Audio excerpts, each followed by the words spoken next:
మొత్తం మన దేశంలో డొమెస్టిక్ ఫ్లైట్స్ ఎన్నున్నాయి?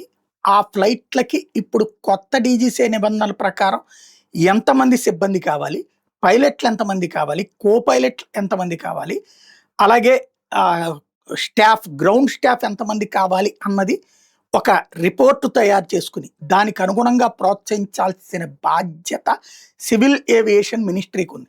వాస్తవంగా మనోళ్ళందరూ డాక్టర్లు, ఇంజినీర్లు తప్పించి ఇంకొక జీవితం తెలియట్లేదు. అసలు ఏవియేషన్ డిపార్ట్‌మెంట్‌లో కుప్పలు తెప్పల ఉద్యోగాలున్నాయి.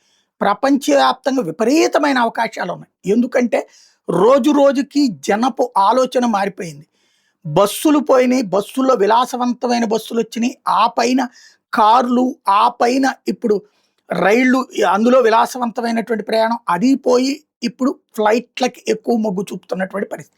ప్రపంచవ్యాప్తంగా ఈ ట్రెండ్.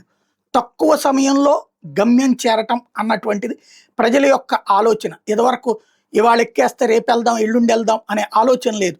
సమయాన్ని డబ్బుతో కొలుస్తున్నారు పబ్లిక్. దాంతో విమానాలకి ఎక్కువ ఇష్టపడుతున్నారు. ఆ విమానాలు ఇంకా రోజు రోజుకి సంఖ్య పెరిగేవే గానీ తగ్గేవి కాదు. కానీ దానికి తగినటువంటి సిబ్బంది కొరత అయితే మొన్న కరోనా తర్వాత ప్రపంచమంతా వస్తే, ఇప్పుడు మనకి ఇక్కడ కనబడుతోంది డీజీసీ నిబంధనలు అమలు చేసే సందర్భంలో. ముందు ఓ పక్కన దానికి తగినటువంటి విద్యా సంస్థలు లేవు. అతి పరిమితంగా ఉన్నాయి. ఏ బేగంపేటలో ఏవియేషన్ సెంటర్ లాంటి చోట్ల తప్పించి లేవు. కాబట్టి ఇప్పుడు దృష్టి సారించాల్సిందైతే ఖచ్చితంగా పైలట్ల సంఖ్య ఎంత అవసరం? అట్లాగే మిగతా సహాయ సిబ్బంది ఎంత అవసరం? ఇది చర్చ జరిపి అవి కనుక ఈవెన్ మన అమరావతిలోనే పెట్టుకోవచ్చు, విశాఖపట్నంలో పెట్టుకోవచ్చు, మన తిరుపతిలో పెట్టుకోవచ్చు. తద్వారా తెలంగాణలోను పెట్టుకోవచ్చు. బోలెడన్ని అవకాశాలు లభించేటటువంటి పరిస్థితి ఉంటుంది. చర్చ ఆ దిశగా జరిగితే ప్రయోజనం అవుతుంది.